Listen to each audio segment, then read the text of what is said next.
Okay, so next I'd like to introduce to you Dave Anderson and Janet Bellchambers. Dave is the head of digital at the Social Care Institute for Excellence. So you might know that, some of you might know that as being known as SCIE, S-C-I-E. And Dave has 30 years of experience in digital design and post-production, and also publishing, both as a client but also as a supplier. And he took on the challenge of helping SCIE to transform their own digital publishing. Janet has been working with them, and Janet is a scriptwriter and project manager for Script City, and she's been working in collaboration to help them explore how to help social care staff connect emotionally with people they work through reflective video and story-based learning. There's some very interesting content in this talk and some great links as well, so do have a look at this. Thank you. Hi everybody, so I'm going to be talking about how to make scripted, scenario-based learning successful, and in doing that we'll be using a lot of SCIE examples from SCIE, mainly from SCIE anyway. The scenarios themselves, they don't exist in isolation, so we'll be looking at the architectural housing of the products as well, and also thinking about the communications messaging that comes through maybe below the surface when you're creating something, because sometimes there are things that the product might be saying that we're not necessarily immediately aware of, that only emerge over time. Before I go on, Dave's going to talk about the development we've been going through with SCIE. So, as head of digital at the Institute, I thought I ought to say something, but I can take very little credit for the particular course that Janet's going to talk about. She very much brought her design and expertise in design and an understanding of the learning experience to bear. And we work very closely with an external production company, and Ben and his colleagues at Attic Media, who scripted and produced the video and actually built the application. But I thought it might be useful just to give you a little bit of context and background to why we took this approach to this and how it's informed our work going forward. When I started at the Institute, about 4 years ago, I inherited a legacy catalogue of courses, very much the antithesis of the kind of stuff that John's been talking about, this traditional flash-based, huge, monolithic, multi-module courses, which were very attractive superficially, and much of the feedback we'd had over the years was that people liked the courses and found them very interactive. But the flash, in every sense of the layer of visual content in the courses often masked the fact that they were just simply very linear electronic page-turning experiences, and or an underlying understanding of what it was that the audience, who the audiences were in any sense, segmenting the audience, what the learning outcomes were supposed to be, any real way of validating the learning, and perhaps most fundamentally, any real way of engaging and holding the audience in and allowing them to explore the learning in the way that they wanted to. So it was very much a sort of linear pathway, and they were expected to follow one pathway. And not surprisingly, very few people ever got to, in some cases, even the second module, let alone the 9th one. So this commission was really designed to be an exemplar, particularly for the organisation internally to look at and reflect on how it thought it could better develop learning for the sector that we work in. And so I suppose there were 3 or 4 main objectives when we commissioned this piece of work. First of all, the topic. The absence of a safeguarding course in our portfolio was a major omission. Safeguarding has a huge bearing on the workforce in social care, but in fact it extends into education and a number of other workforces, and it's a perennial subject, so it was something that we knew if we created a good course would have significant reach. The second thing was that we wanted to build a web-native application to have something that would at least work beyond the desktop, which most of our existing courses didn't. Thirdly, to bring some contemporary thinking about the design experience to this course that we could then show internally and reflect in our courses going forward. And then fourthly, and interestingly, in the light of what John was saying, we already had a huge catalogue of films, over 100 films funded over a period of 10 years by the department, that had always been very popular and very heavily used by people in training, both formal and informal environments. But they were completely siloed in a totally different part of the site. And there'd been very little attempt to use video as the primary media or learning driver of a course. And it is helped by the fact that technology has finally matured after, in my case, decades of waiting for it to be capable of doing so. But at least it finally had done, and here was an opportunity for us to bring video to have a really major impact on people's emotional reaction to the content, but also give them some insight into the content and improve their learning process. And that's where Janet came in. All right, so these are the courses that we're going to be having a look at. These are screenshots from... Sorry, didn't put the other mic on. These are screenshots from SCIE's existing Open Dementia programme, which is the legacy courses that Dave was talking about. Up here is the Adult Safeguarding resource, which was the first of the new suite that we developed. And that's got the scripted scenarios in it.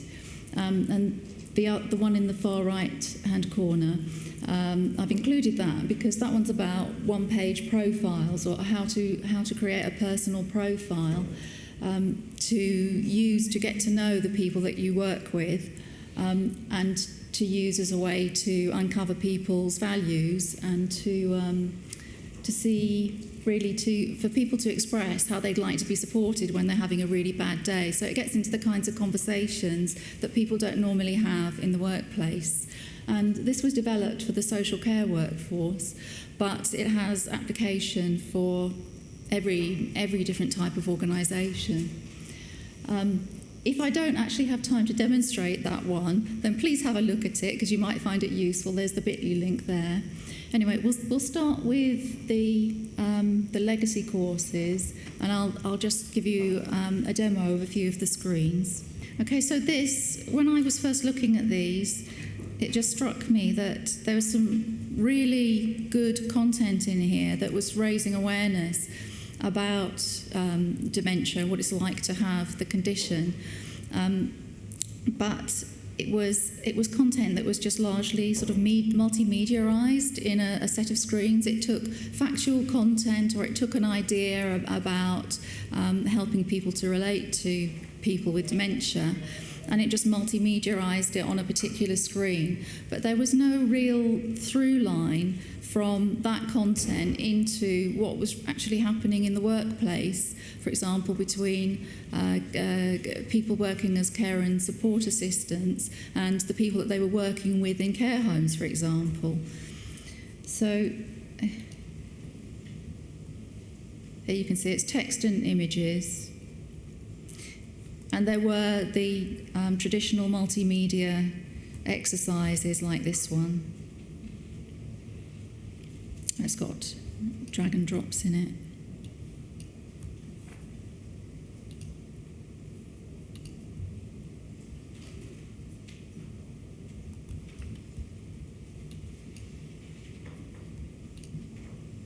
And a bit of feedback.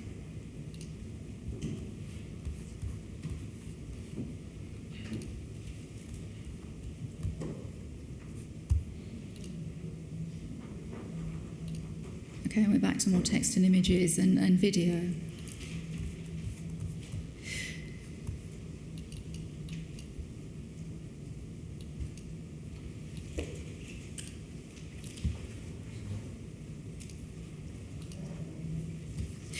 The best parts of this course, and it was quite large, were the parts where it was scenario-based. And there were a few examples of graphical scenarios and picture stories that were actually really quite good.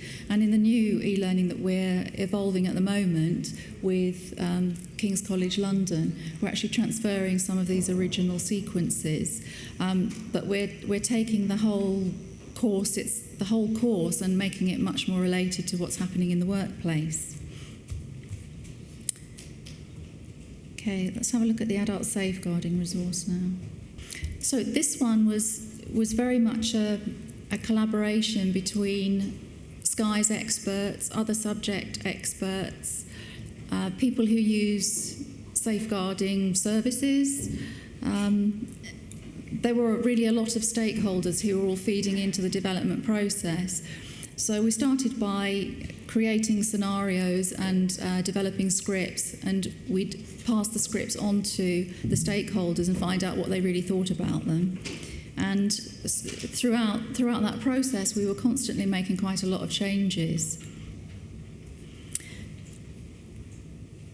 We asked Attic Media to design the framework for this, because what we wanted was something that learners would be able to use in a linear way, in the way that they had in the traditional SCIE courses. So you would go into a module or a section and you could progress screen by screen, but also something that would allow people to explore in a much more organic, creative way, depending on their own interests.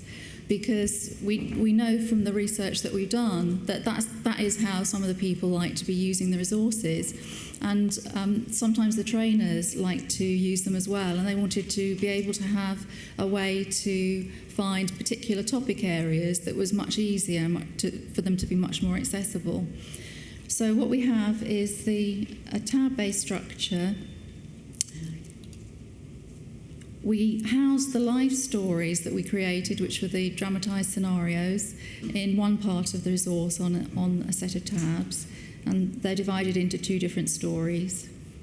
And we housed the more factual content about adult safeguarding in the study area. And as you can see, there is quite a lot of text in here, but it is broken up with exercises and activities, but then they're not necessarily the traditional tick box exercise and drag and drop that you get in a lot of the flash-based courses. For the particular target audience, we think this worked very well, because a lot of them were senior social workers or people with responsibility for safeguarding in their organisations, and they would be quite happy to scan read content where they could, and only to do an exercise where it added some benefit to their particular practice.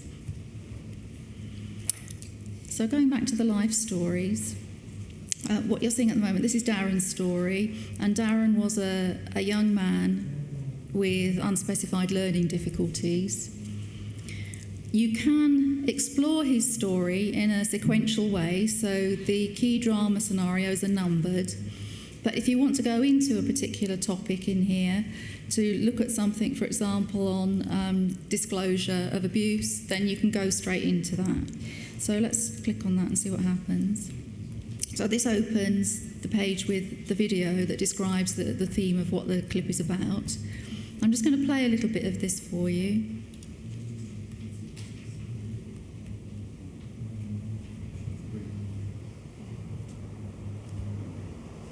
And what time do you call this?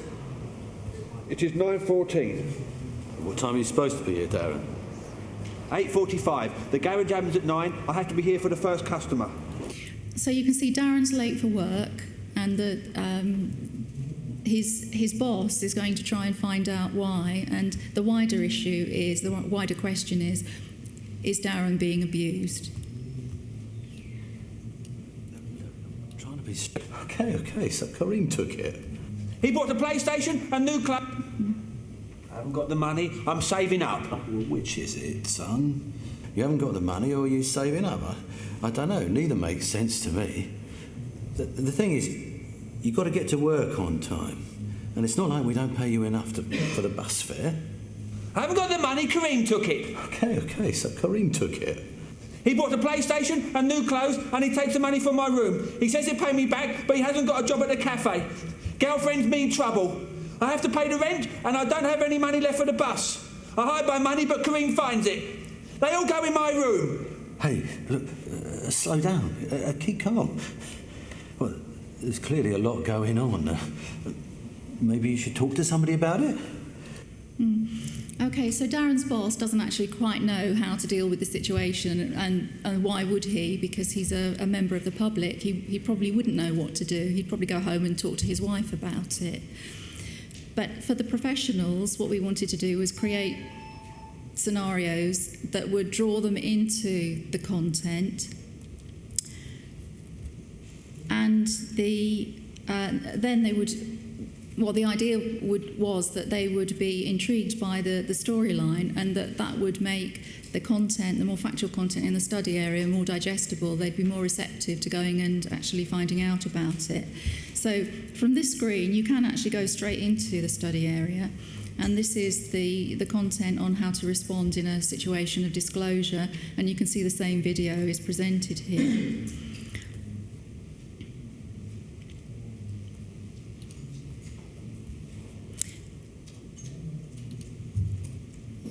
The course has also got demonstrations of practice. So this is Darren talking to his social worker. We didn't work all of these professional interactions up in full, because the purpose of this was not to teach communication skills to social workers and others with safeguarding responsibilities. It was to model good practice, so that the scenarios could be used in that way if the trainers in the organisations wanted to use them like that. When I was talking to Ben Verrill, Attic Media's scriptwriter, about what we'd actually produced, he said that he thought the dramatised scenarios without the professionals in were actually the ones that worked the best. And I think the reason he says that is that they were the ones that were very realistic. And in those ones, you could show things that were not necessarily good practice, but they were real. They were what would happen if that happened in real life. But that's not to say, that's not a reason for not including the practice-based scenarios, because you can use them for behavioural modelling. You can use them to actually teach a model.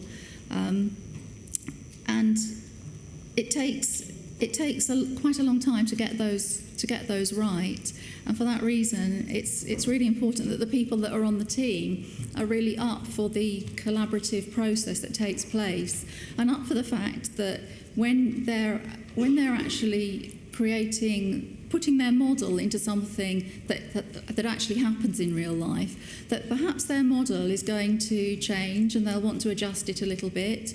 Some people find that really difficult. Some people are very comfortable with the idea of the factual information, and they just want that presented as it is. But presenting it in that way, it really doesn't engage the audience. So what do you do if you want to create scenario-based learning and you haven't actually got very much budget?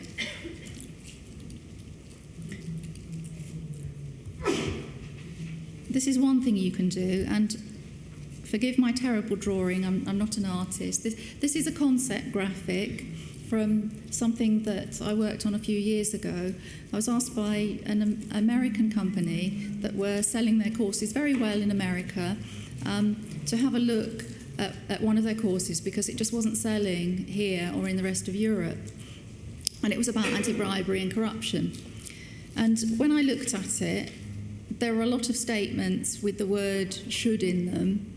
It was very prescriptive and didactic, and the whole configuration of it, the way that the learning was presented, was really a bit of a turn-off because it was so prescriptive, because it didn't allow people to think through situations and come to their own conclusions.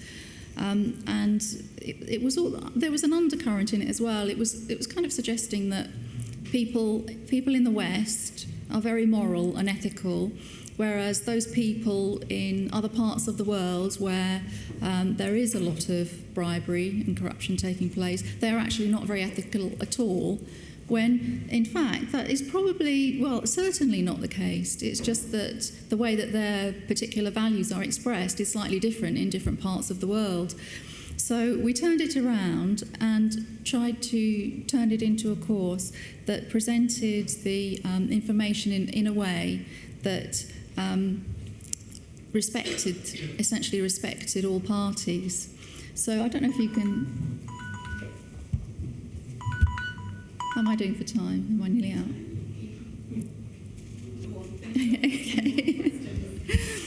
Okay. So what I did was create screens like this, where you could present different perspectives from different people and present them as valid, because everybody's perception about a situation is valid.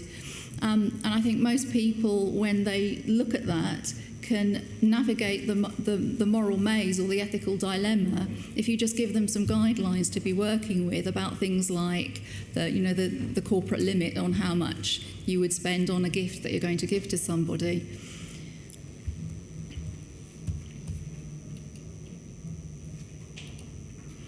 So this just summarises some of the things that I think are fundamental in the development. So, and we've been talking a lot about the importance of enabling people to connect emotionally to the content, to draw them into it. And if you'd like to know more about that, I recommend you have a look at Simon Sinek at his talks. And there's a couple of bit.ly links there, because he talks about what's going on in the brain and the fact that we don't actually decide to change our behaviour on the basis of something that we read and think about and rationalise about, that it happens in a different way, that it happens when we have an emotional reaction to something, and then after we've had that reaction, we then rationalise what we're going to do about it. So this is some of the things that can go wrong when you're creating scenarios, and I think I've touched on some of them, or most of them already, really. That it is important that there's a balance of power between the team and that everybody listens to everyone else and it accepts what they're saying and realises that everyone has a valuable contribution to make. We had that on adult safeguarding and on projects where that hasn't worked quite as well. I think that the result that we've come up with hasn't been quite as good. I'm not referring to SCIE in particular, but on all of the projects that I've been working on. This point on what do you do if the client shouts, scrap everything? Well, I think usually you don't need to scrap everything. Usually you can just make some adjustments. But if there's something that you're going to be putting into scenarios, into the script that you think maybe is not really going to work and that is going to end up getting axed in the end, then it's a good idea to keep that in the subplot if you can. So keep your main storyline, your main plot line, with the information and the learning points that you know are safe and uncontentious. Put anything that is a bit contentious in the subplot, and then it's much easier to strip that out and just transfer the learning points into the main plot. I think I should probably stop there. I think you should just do the antidote to your pitfall. Oh, yeah.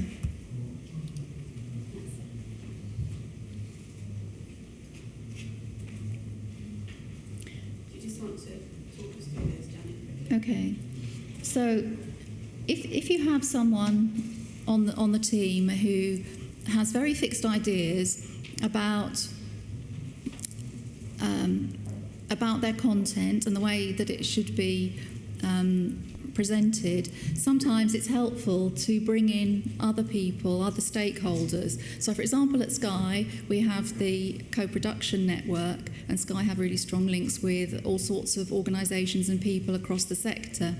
And very often they will have a completely opposite opinion to the opinion of one of the subject experts, and that has quite a levelling effect.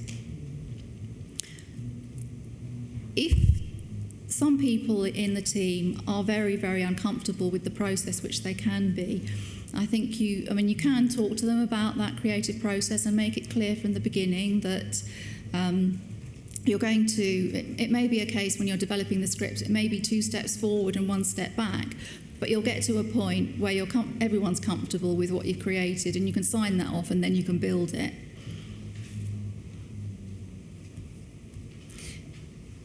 If the content is very prescriptive and it's got a lot of should, must, ought to statements in it, then I would talk about why you want people to change. I mean, do you want people to change because you tell them to do that?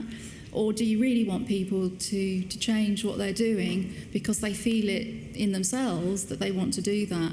And I think for sustainable change to happen, it needs to be the case that they actually want to be doing something in a different way. And to do that, you just need to work from their values.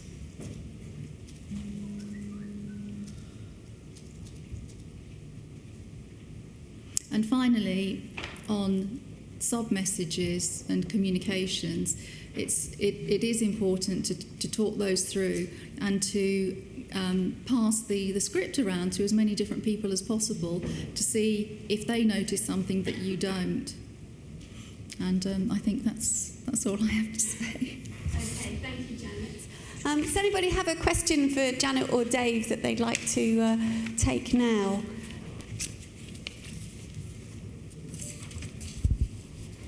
Gentleman here. On some of those earlier screens, or when you were showing the resource structure with the tabs at the top, you had the life stories and the learning areas. I was just wondering what else you kind of had in that. You also had a quiz there. Was the quiz, for example, was the quiz testing on everything which was there? Did you have other little exercises within that? We had, well, the quiz was a multiple choice quiz. Testing the factual learning from the resource, yes, with a pass mark of 80%. But it's a public-facing resource, so some people would want to do that and some people wouldn't. The reason I'm asking is, was there a kind of a journey through that where people, was it kind of a suggested route, go towards the tabs and learn, or just do the quiz, see how much you retained? Or was that quiz more like, give us a go and see what knowledge you're missing? Well, because SCIE have such a very varied audience and user base, and this product was a typical example of that, we needed to organise it so that people could be using it in completely different ways. So the learners who very much needed the factual learning points about safeguarding, they might go through that in a sequential way if they wanted to capture all of that learning and gain the most from the activities and exercises. But if you didn't really want to do that, I mean, it might be that you were a professional who just didn't understand a particular aspect of safeguarding. So you would look at the left-hand menu and pick that out and just learn about that particular topic. It also had an index. There were different ways of actually getting into the learning content. So you could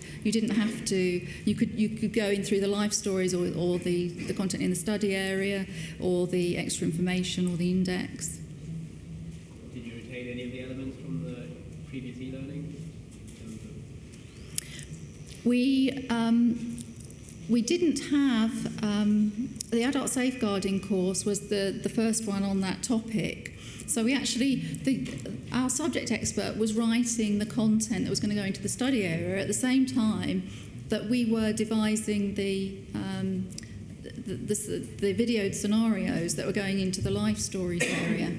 And I think with that, we turned a problem into an opportunity because it would have been much easier, and as I'm sure you know if you're developing courses, if you have all of your content when you start.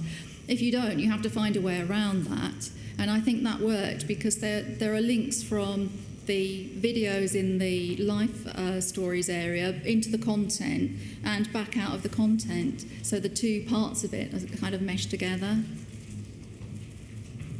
Okay, does anybody else have another question for Janet? Lady there in the front. You triggered me by you said pass the script as too many people as you can. But when I do that, I have big problems because every expert wants his thing in it and says the other one, no. So I have about 150 opinions, and I really don't know where to choose because I can't keep everybody happy. So sometimes I just take it back and say, nobody gets to look at it anymore before it's finished, you know.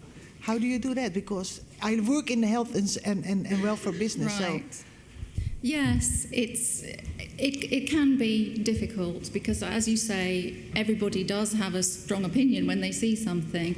But I think that if you have a strong vision for what you're trying to create, and you know what you know in your mind, roughly what that output needs to be, then you have an editorial role in selecting which of the comments you think are the most useful, because you can't actually take on board everybody's comments. And I mean that's what we have to do with the SCIE resources as well. Sometimes I play the political game. I let everybody keep the comments, but I just do what is in my mind. And at the end, everybody says, "Oh, that's wonderful. We worked on it." Well, yeah, right. I think that you may be working with one or two models or theories that you know you need to stick to. So if someone has an opinion that is based on another model, then that doesn't actually fit into what you're working on anyway. But if you show it to someone who's going to be a member of the audience, a learner, or someone who's in a group that will be affected by this, I think the things that they say are incredibly important, because often what they say takes you down a completely different path, and that's happened to me a number of times. That's what I would. Yeah. That's what I would. Any other questions for Janet at this stage? No? Okay, well, Janet, if you want to come and sit back up here, Dave, are you going to stay there, or are you going to come and join the panel? Okay, you're going to come and join the panel. So we really want to open it up to the floor now, obviously to ask John more questions as well, and also Janet and Dave. So does anybody have another question? Lady there. Question for John. I made copious notes, by the way. Loads of really great tips. Thank you. How do you deliver your e-learnings? Is it a mandatory course on an LMS? Is it little modules that people dip in and out of? So I noticed they were getting bigger and bigger. These are part of a curriculum that, particularly the forensics one that we've been doing recently, is part of a curriculum. So they're delivered, they're not mandatory, they're optional learning, but it's part of a learning path that they go through.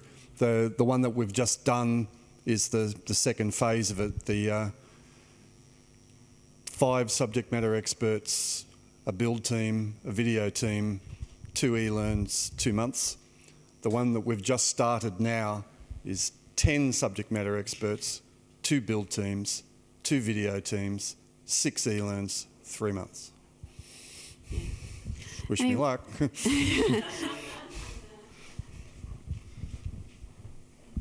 My question is for you, John. Did you run into any cultural issues while developing e-learning in a global scale? There have been some instances in China, India, some places like that, where there's a sort of a hierarchical sort of structure where they expect to be taught. One of the ways we have got round that in Brazil, when these courses ran out in Brazil, they actually used the e-learns, not in a room as big as this, but they actually ran them in the room, sort of like slides in a slide deck. So there are great videos, there are great audios, there are quizzes that you can use as classroom exercises. So you can use the same story and tell it to a class who expect to be taught by a wise person at the front of the room in that older cultural style. And it does work. It's good content. It's just an e-learn, but you can still deliver an e-learn to a class if it's a good story, then people will listen to it. And if you got a reasonable teacher, then they should be able to teach it in the same way. Yeah. Anybody else got a question? Okay, I've got... Oh, gentleman there, because I've got a couple of questions.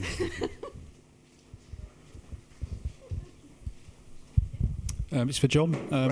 Just your videos are quite kind of rough and ready, like you said they were. Sure. Just in terms of how that's been accepted by your audience, can you just kind of tell me about that? Because, yeah, sometimes slick production and things like that, you know, people do expect it. Yeah, most people nowadays are used to that concept, like how many billion videos are on YouTube, is that there's a much higher acceptance of that, particularly in the sort of more junior people that are coming through. I forget what percentage of our organisation is under 30. It's a pretty big percentage now, is they just get this stuff, right? That's what they do all the time. That's how they learn, in bite-sized nuggets of just-in-time learning that's relevant to them, of people telling them a story. There will be people who don't get it. One of our leaders, we filmed him indie style, and he made us go back and do it again in the studio. it happens, right? So I think increasingly people will become accepting of it because it's much cheaper. These videos are zero cost, and money talks. Some people will demand for it to be done in a formal way, so we do that, but it takes time. Okay, any other questions? Oh, lady there. Hi, also a question for John. I'm just interested about how the interaction with your build teams, were they internal teams, or were they external vendors that you were working with, and how did they deal with the agile approach? We've actually done it with both. The first e-learn of our forensic series was done with our internal build team, and the second and third ones were done with an external build team. But the approach works. Both of them were excited to do it that way because we talked about how much fun it is for the subject matter experts. It's equally as much fun for the developers because they're not sitting around going, oh God, I'm waiting for content. I've got this spreadsheet that's got all these changes in it, like add a full stop here. Can we move it an inch to the left, please? Can it be a little more blue? If they're sitting next to the person making that request to say, how blue would you like it? So they're right up for this as well. And the subject matter experts, the business side, have been traditionally slower to engage with it. But I think with this approach is that it's just fun. Why wouldn't you want to do it? Yeah. So says the management consultant. Yeah. Sorry. Any other questions there? Okay, well, I just wanted to ask Janet and Dave about whether their model that you've built, and I love the map with the pictures that you can go into in any order, whether you have actually got proof that it's working, and is it going to be scalable using the agile model that you invoke to produce what you've done so far? Sure.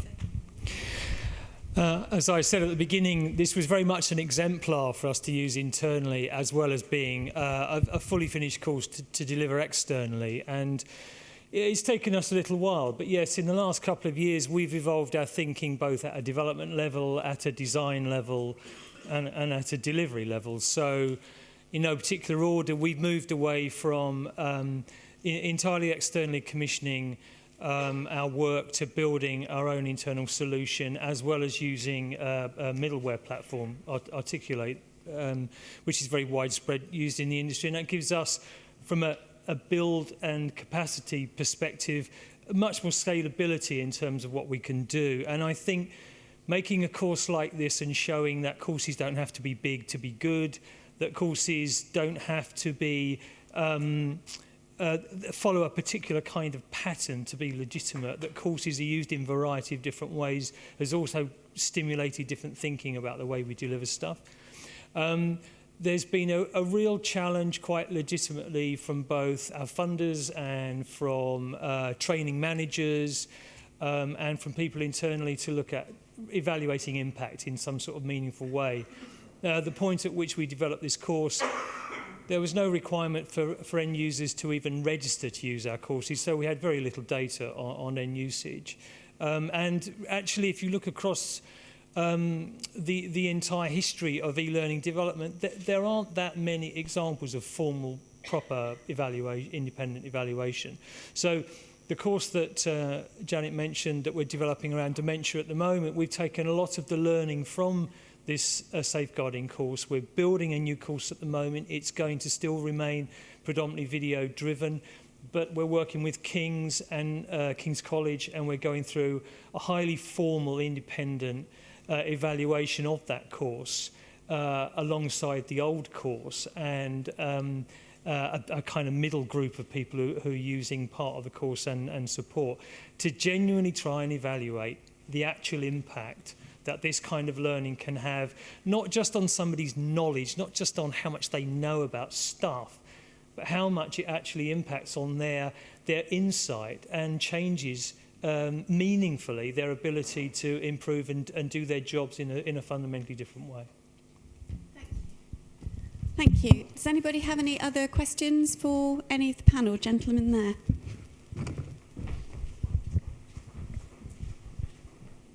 Sorry, it's a general question about how do you cater effectively for the for the disabled or diversity, like, such as hearing and visually impaired, that kind of thing, in the way you build up your learning?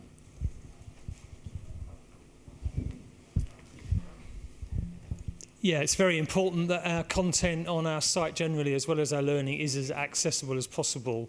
I mean, given the organisation we are, we would be very remiss if we didn't take account of that. It's like all these things, it's a inevitable trade-off between what you can invest and meeting the needs of audiences. We have, for example, always made sure that all of our film content is supported by transcripts and subtitling. We have made some of our films that have full British signage and audio description as well. And we certainly make sure that our courses work properly with readers for people who are using the course who aren't able, who are visually impaired. I still think there's more work that we could do, and there's certainly a lot more work that many other commercial organisations who publish their courses can do. But again, I think it is important that organisations like us at least try and take a lead on that and set some sort of benchmark. Thank you. Anybody else? Oh, gentleman there. Very quick question. I think people can hear me. How do you get any long-term validation on how effective this e-learning is? Come on. Okay, I'll pass to John. Yeah, I mean, so, as I said, this one-off trial that we're about to do will give us some short-term feedback and will hopefully steer the evaluation of the course. Part of the problem that we have is that because we provide open access to our courses, the management of that learning is done locally in a local organisation's learning management system, and we don't have access to that data. Much as we ask for people to send us back their feedback, it's very hard to elicit that. And then for people who are using the course in a browser, it's very difficult for us to to capture anything other than very top-line raw data from that. I think what I would say is that overwhelmingly, the single biggest request we get from end users is for us to issue some kind of certification or validation of the learning. And I think that says a lot about how important it is for end users to be able to show to their manager or their trainer. And in our case, in our sector, often for people moving jobs to another place, we have a real problem in the social care sector with a high turnover of staff and highly unequal levels of formal training and education. And it's really important for people to have some piece of paper, however gossamer thin it might be, to be able to say they've done something rather than nothing. So one of the really simple things that we're in the process of implementing, is to be able to issue people with a self-managed learning record, which they can currently do on our site, but of course it doesn't retain that beyond a single session. We're now linking that to the login and registration that they do on the site, so they can use it on multiple sessions, keep all their notes and print it out along with a formal certification that we will issue. So although we are not a learning organisation that's formally validating it in that sense, that is a very powerful and important thing for many people in the sector to have to take away. I think the other thing is we've done the very simple things like everyone does, like short-term evaluations, feedback things. Was the learning rubbish? We've put things like quizzes, CPE, stuff that the Americans have. If you can sort out the long-term thing about was my learning effectiveness, you can get to Oslo and Mr. Nobel will give you a prize. That's a tough one. We struggle with it like I think everyone else does. All we can do is try and say, measure the effectiveness in 3 months, and then a lot of time in 3 months people say, what training was that again? What?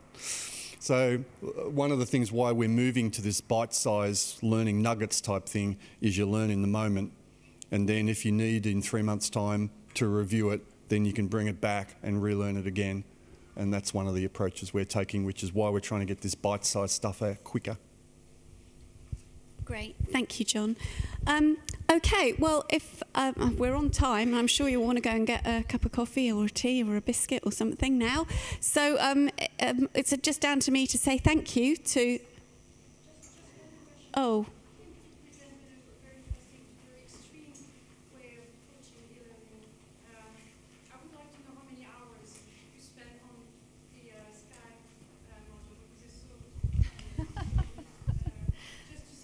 Yeah.